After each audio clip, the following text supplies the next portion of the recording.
Lo avevano preso di mira, forse ad attirare l'attenzione dei due malviventi, all'interno dell'abitacolo un borsello di marca pregiata, contenente la somma di 500 euro circa in contanti e due tessere bancomat.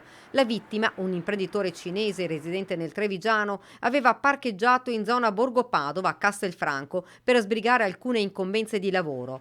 I due, 29 e 22 anni residenti a Padova, ne hanno approfittato per forare uno degli pneumatici dell'auto. Ma non sono passati inosservati. L'imprenditore dalla vetrina di un negozio vicino si è accorto dei movimenti sospetti intorno alla sua vettura. Uno dei due giovani, dopo essersi chinato sulla ruota, è salito frettolosamente a bordo di una Mercedes classe A nera, alla guida della quale si trovava un secondo soggetto.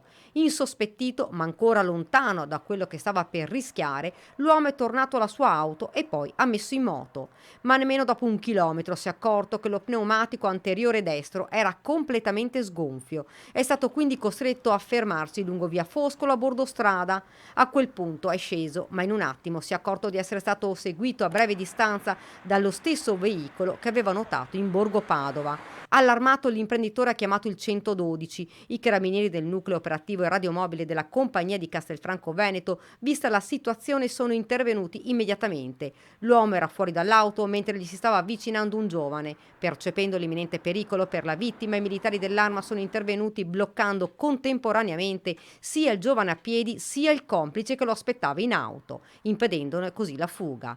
I due sono stati sottoposti a perquisizione, addosso avevano due punte di trapano di diverse lunghezze, compatibili con il foro praticato sulla gomma. I due padovani, già conosciuti alla giustizia per fatti analoghi, sono stati arrestati in flagranza.